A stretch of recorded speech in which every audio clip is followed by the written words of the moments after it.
বৌমা, তোমার বাসন মাজা হয়ে গেলে এই নোংরা জামা কাপড়গুলো কেচে মিলে দেবে। তারপর তুমি জমিতে যাবে ধান কাটতে। আমি সংসারের কাজ করতে রাজি আছি, কিন্তু জমিতে গিয়ে চাষ করতে পারবো না মা। জমিতে গিয়ে চাষ করলে তোমার সমস্যা কোথায়? নিজেদের জমিতে তাছাড়া বেশি লোকজনকে দিয়ে চাষ করালে তাদের অনেক মজুরি দিতে হয়। আপনাদের পরিবারে আমি কাজ করব, আবার কৃষকদের মতো জমিতে গিয়েও কাজ করতে হবে? পরিবারটা কি আমার একার? তুমি কি এই পরিবারের কেউ নও? নিশ্চয়ই আমি এই পরিবারের একজন সদস্য। তাই বলে ঘরের সব কাজ করে রান্না বান্না করে আমাকে জমিতে গিয়ে কাজ করতে হবে? আমার শরীর বলে তো কিছু আছে নাকি? আমি অত শত তোমার জ্ঞানের কথা শুনতে চাই না। নিজেদের জমিতেই নিজেদেরই চাষ তুলতে হবে। তুমি তাড়াতাড়ি চলে যাও।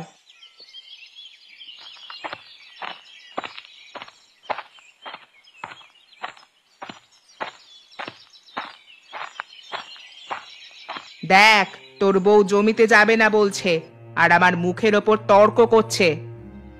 জমিতে যাব না মানে? ইয়ার কি নাকি? কত লোকের ঘরের বউ জমিতে চাষ করতে যায়, ওর যেতে ক্ষতি কোথায়? আমি অনেক করে বোঝালাম। ঠিক আছে, তুমি ঘরে যাও, আমি দেখছি।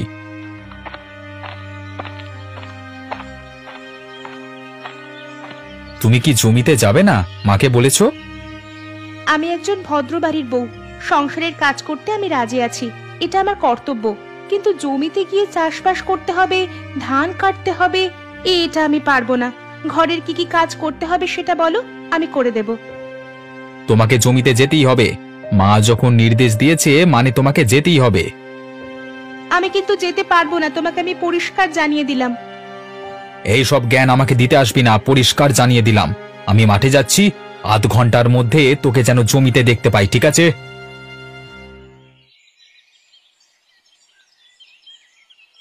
তুমি ওদিকটা থেকে কাটো, আমি এপাশটাতে ধান কাটছি। আমি এইসব কাজ কোনোদিন করিনি। আমার বাবা কোনোদিন মাঠে নিয়ে গিয়ে চাষের কাজে আমাকে লাগায়নি। তোমাকে ভালোবেসে বিয়ে করেছিলাম, আর তুমি আমাকে বিয়ে করেছো তোমাদের বাড়ির জমির চাষের কাজে লাগানোর জন্য, যাতে তোমাদের শ্রমিকের পয়সা খরচ করতে না হয়। বেশি বকবক না করে কাজ করো তো। মনে হচ্ছে জমিটা শুধু আমাদের, তোমার নয়। কাজ করে যে ঘাম মুছে কষ্ট হয় তার। আরে বৌমা, তুমি মাঠে এসে কাজ করছো? সুবীর কাকা, এটাই আমার কপালে লেখা ছিল। অমল, তোর কি কোনো কাণ্ডজ্ঞান নেই? তুই বৌমাকে জমিতে এনেছিস কাজ করানোর জন্য, তোর কি লজ্জা করে না? আশেপাশে দেখতে পাচ্ছ না কত বাড়ির বউয়েরা মাঠে এসে কাজকর্ম করছে? হ্যাঁ করছে, তোর কথা তো মিথ্যে নয়, কিন্তু তাদের পরিবারের সঙ্গে তোদের পরিবারের তুলনা হয় না। কাকা, তুমি আর বেশি কিছু বলতে যেও না। এটা অমল ঠিক করছে না বৌমা। তুমি একজন শিক্ষিতা, তুমি অমলকে ভালোবেসে নিজের পছন্দ করা ছেলেকে বিয়ে করেছিলে। ভুল করেছিলাম, সেই ভুলটা আর কোনোদিন শোধরানো যাবে না কাকা। তুমি বাড়ি যাও। কাকা, এটা আমাদের পরিবারের ব্যাপার। কাকে দিয়ে কাজ করাবো কাকে দিয়ে করাবো না, এটা সম্পূর্ণ আমাদের ব্যাপার। তুমি আমাদের কাজের ব্যাপারে নাক গলাবে না। সেই জন্য পুঁথিগত শিক্ষা একটু আধটু দরকার হয়। যাই হোক নিতামা, আমি আর কি করব ভেবে নে, তোর কপাল পোড়া।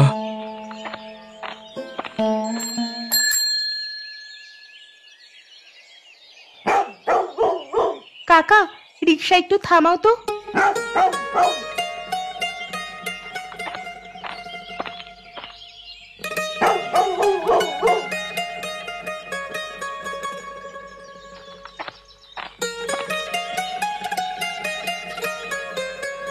এবার বুঝলাম কুকুরটা কেন ঘেউ ঘেউ করছিল। আর তোমাকে মা কুকুরটা খুব চেনে বোধ হয়, তাই না? হ্যাঁ, ওটা আমার কাছে এসে মাঝে মধ্যে ভাত মুড়ি খায়, তাই হয়তো খিদে লাগছিল, আমাকে দেখে খাবার চাইছিল। তুমি মা খুব ভালো মনের মানুষ, ভগবান তোমার মঙ্গল করুক। কাকা, আমাকে ওই মিষ্টির দোকানের সামনে নামিয়ে দাও।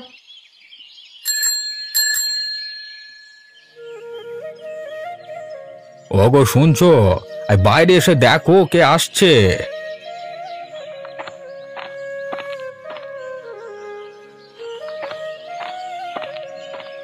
আরে, আমাদের মিতা আসছে কতদিন পর।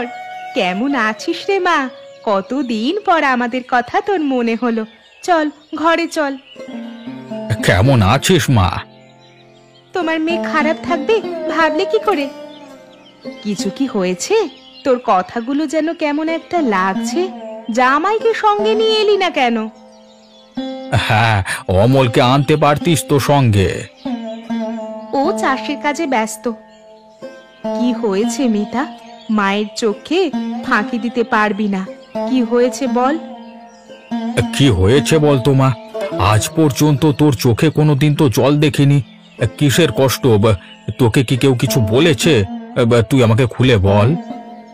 কেউ কিছু বলেনি বাবা, তোমরা ভালো থেকো, আমি এখন আসি। আরে কি হয়েছে কি? এভাবে চলে যাচ্ছিস কেন? কিছুই তো বললি না।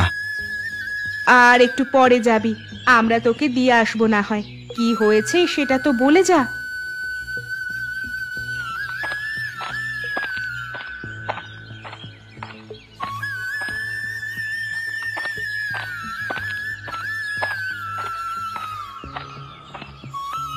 আরে মিতামা, এদিকে কোথায় যাবি? কাকা, তোমার বাড়িতে গিয়েছিলাম। কাকিমা বলল তুমি মাঠের দিকে আছো, তাই তোমার সঙ্গে দেখা করতে এলাম। কি হয়েছে বল না আমাকে।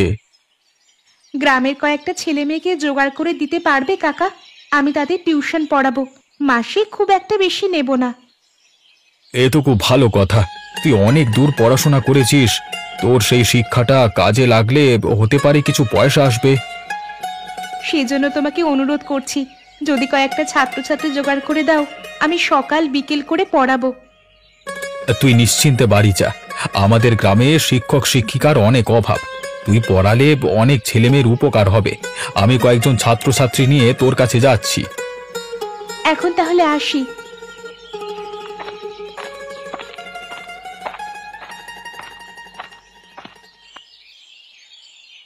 তোমার সঙ্গে একটা কথা আছে। কি কথা বলে ফেলো। আমি যদি জমিতে গিয়ে চাষের কাজ না করে শ্রমিক দিয়ে কাজ করাই, অসুবিধা কোথায় আছে? শ্রমিক দিয়ে কাজ করালে তাদের মজুরি দিতে হবে। আজকাল শ্রমিকের মজুরি অনেক টাকা, কোথায় পাবো এত টাকা? হ্যাঁ, এ কথা তোমাকে ভাবতে হবে না, শ্রমিকের সব মজুরির টাকা আমি দেব। তুমি কোথায় টাকা পাবে?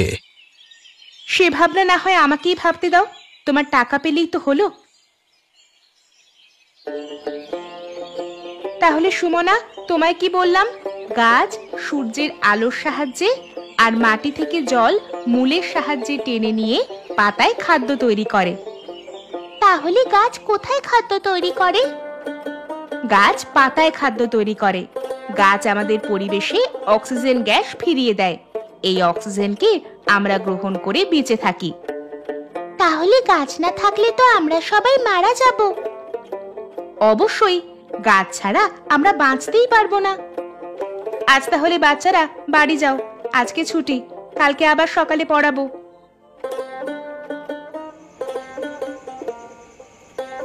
তোমার কাছে কিছু টাকা হবে?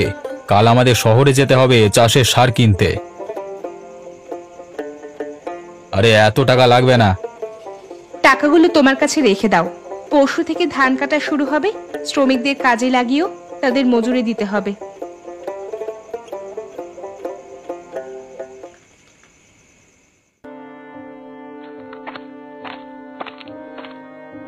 কে আপনি? ডাক্তারবাবু, আমি অমলের স্ত্রী। আচ্ছা, তোমার নাম মিতা? হ্যাঁ ডাক্তারবাবু। হ্যাঁ, তোমার কথা সুবিধার মুখে অনেক শুনেছি। তুমি নাকি বাড়িতে অনেক ছেলে মেয়েদের পড়াচ্ছ শুনলাম। হ্যাঁ, ওই হাতের সময় বের করে সকাল বিকেল পড়াই। ভালো করেছো, ভালো করেছো। তা বলো, তোমার জন্য কি করতে পারি? আমি তোমাকে তুমি করেই বলছি, কিছু মনে করো না। এমা না না, আমি কিছুই মনে করিনি। ডাক্তারবাবু, আমার স্বামী সকাল থেকে খুব জ্বর, বিছানা থেকে উঠতেই পারছে না। আপনি গিয়ে যদি একটু দেখে ওষুধ দেন খুব ভালো হয়। ও আচ্ছা আচ্ছা, ঠিক আছে, তুমি চিন্তা করো না, আমি ঠিক সময়ে পৌঁছে যাব। অনেক ধন্যবাদ ডাক্তারবাবু। ডাক্তারবাবু, আপনার ভিজিট আর ওষুধের দাম। যদি আরো কিছু লাগে বলবেন। আরে আগে পেশেন্ট তো দেখি, তারপর না হয় টাকা নেব। আসলে আমি বাড়িতে থাকবো না, আপনি গিয়ে একটু দেখে আসবেন, তাই আপনার ভিজিটটা দিয়ে দিলাম। আমি আসি ডাক্তারবাবু, আপনি একটু তাড়াতাড়ি যাবেন।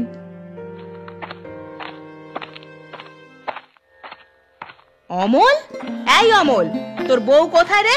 কোথাও দেখতে পাচ্ছি না যে। ঘরের কাজকর্ম কে করবে শুনি? আমি তো জানি না, আমি তো ঘুমিয়েছিলাম, কখন উঠে গেছে জানি না। নিশ্চয়ই কাজের ফাঁকে বাপের বাড়ি পালিয়েছে। এত শয়তান তোর বউ, কাউকে না বলে পালিয়ে গেছে। ঠিক আছে, আমি দেখছি। ওর বাপের বাড়িতে গিয়ে চুলের মুঠি ধরে মারতে মারতে নিয়ে আসবো। কি ভেবেছে কি? তুই এক্ষুনি যা। আজ থেকে কোথায় ধান কাটা হবে যে? নিজের অবস্থা তো ভালো নয়, যে কোনো মুহূর্তে বৃষ্টি আসবে, সব ফসল যে নষ্ট হয়ে যাবে। আসলে আমার শরীরটা ভালো নয় তো, গায়ে জ্বর জ্বরের মতো। কাল থেকে ধান কাটবো।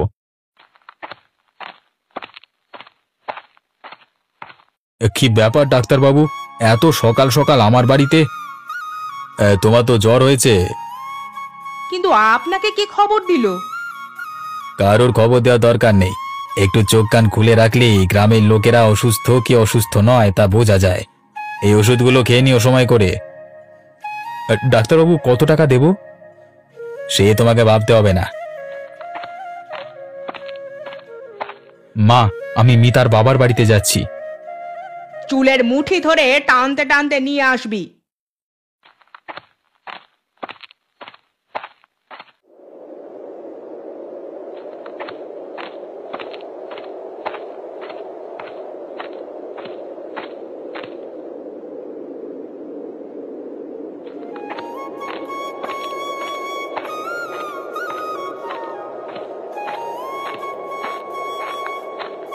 মা, তোমার কুমন্ত্র পেয়ে আমার বউকে জমিতে চাষের কাজে জোর করে পাঠিয়েছিলাম। আজকে সে অনেক কাজ শিখে গেছে। আমার শরীর খারাপ দেখেই ডাক্তারকে খবর দিয়ে নিজে গেছে ধান কাটতে। আর মা, এরকম বৌমা তুমি আর কোথাও পাবে? হ্যাঁ,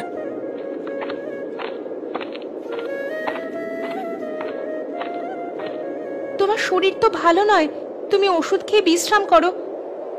আমি ভাবলাম তুমি বাপের বাড়িতে গেছো। আপনার ছেলের শরীর ভালো নয়, এদিকে ফসল কাটা, সংসারের রান্না বান্না, কাজকর্ম, এগুলো ছেড়ে বাপের বাড়ি যাওয়া তো সম্ভব নয়। আমি এখন সব কাজ শিখে গেছি। আমাকে মাফ করে দিও। তুমি আজকে স্নান করো না, মাথাটা ধুয়ে নেবে। আজকে একটু মাছ দিয়ে অম্বল বানাবো, তোমার খেতে ভালো লাগবে জ্বরের মুখে। বৌমা, আমি আজকে থেকে তোমাকে রান্নায় সাহায্য করব। না মা, আমি একা হাতে সব করে নিতে পারবো, না হলে লোকে বলবে ঘরের বৌমা শাশুড়িকে দিয়ে রান্না করাচ্ছে। তাহলে তো পাড়ার লোক এটাও বলতে পারে যে আমরা বউ দিয়ে চাষের কাজ করাচ্ছি। তাতে হয়তো গ্রামের লোক খুশি হবে, কারণ সব বউরাই মাঠে গিয়ে চাষের কাজ করে। আমি তো আর গ্রামের বউয়ের বাইরে নই। সেদিন মায়ের কথা শুনে তোমাকে জোর করে জমিতে যেতে বলেছিলাম। এটা আমার উচিত হয়নি, আমার বোঝা উচিত ছিল। হ্যাঁ, তখন হয়তো গায়ে লেগেছিল, কষ্ট দিয়েছিলাম, কেঁদেছিলাম, কিন্তু আজ বুঝেছি সংসারে থাকতে গেলে সকলকে সব কাজ করতে হয়।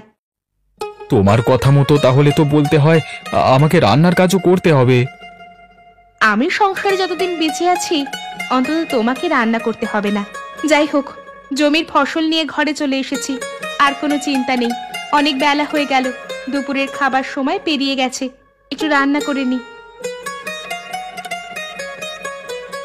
আজকে গ্রামের সকলকে নিয়ে, বিশেষ করে মহিলাদের নিয়ে একটা সভার আয়োজন হয়েছে।